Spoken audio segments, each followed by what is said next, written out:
Sveiki, šiandien yra balandžio 8 diena, laikas bėga gan greitai ir aš bandau jį pasivyti, tai šiandien pradedu mokytis.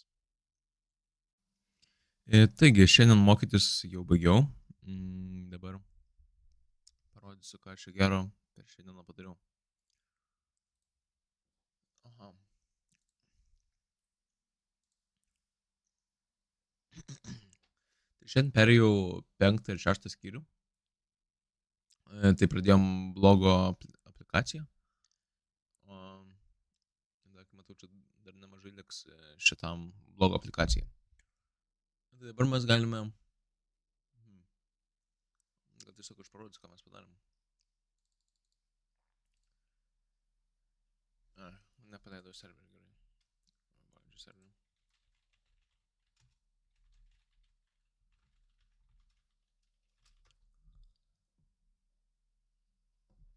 Taip, serveris dabar turėtų būti paleistas. Einu į namų puslapį. Tai jo, tai čia ką mes galim dabar matyti.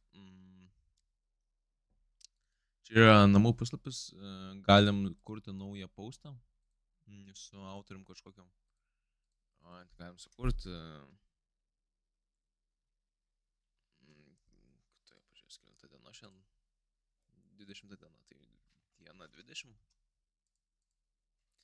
9 valandas 39 minutės. Ir dabar va čia mes matom, ką šitą straipsnį. Mes jį galim pakeisti. Galim ištrinti. Va ten noriu aš dabar ištrinti. Einam į Django pačią aplikaciją. Va matom, kad paskutinis postas yra šitas. Ištrinti. Jo, čia nebėra. Tai va tokia va aplikacija šiandien.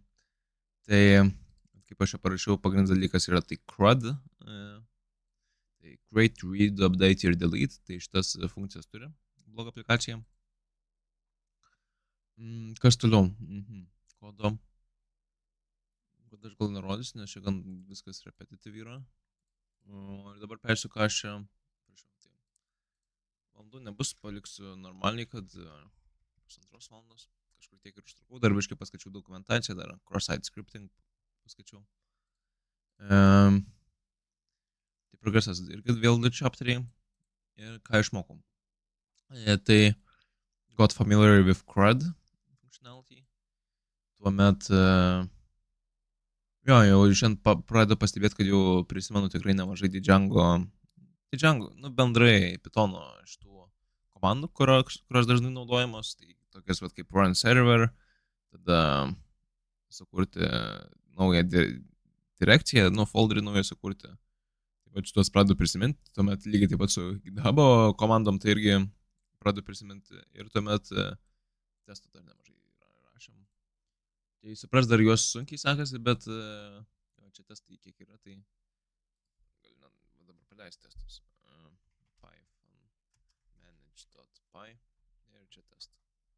Dabar visus šitos testus, kur yra define funkcija kažkokia. Gal ir ne visus iš tikrųjų. Tai vat juos prasižiūrė ir va čia dabar 8 testus pasižiūrėjo per sekundę, 1,6 sekundės ir visi praėjo testai. Čia ką testai iš esmės daro. Ką daro, tai iš kodo galima suprasti, nes daugmaž čia viskas kaip ir aišku, bet kaip juos rašyti, va čia yra sudėtingiau. Tai lygiai taip pat, kad sukuria kažkokį straipsnį, ten jį, pavyzdžiui, paditina kažkaip, vėliau ištrina ir ten žiūri, ar atsinaujino tas straipsnis ar išsitrynė jisai. Tuomet dar iš tuos responsų žiūri, ar geras šitas template'as panaudotas, tai va šitos dalykus visus patikrina. Ir iš esmės tai parodo, kad aplikacija veikia gerai. Tai šiandien turbūt tiek. Dar aiškėja, kad savaitgalį šeštadienį sekmadienį turbūt nebūsiu prie kompo, tai dar laiko turiu. Aš antradienis, trečiadienis, ketvirtadienis, penktadienis, tai dar yra 4 dienos. Ir tuomet 2 dienas turbūt be kompo būsim. Tai turbūt aš dar pradėjau žiūrėtis pačią Django dokumentaciją, tai čia yra tikrai daug ką žiūrėti, daug naudingų dalykų yra. Ir labai daug visko. Tai aš turbūt manau, kad per tas dienas turbūt dar šitos žiūrėsios. Žiūrėsiu šitos. Dar šiandien cross-site scripting attacks žiūrėjau. Biškai susipažinau, tai truputį daugiau dabar suprantu apie tai. Tai tiek iš manęs šiandien. Ir mokytis tęsis rytoj.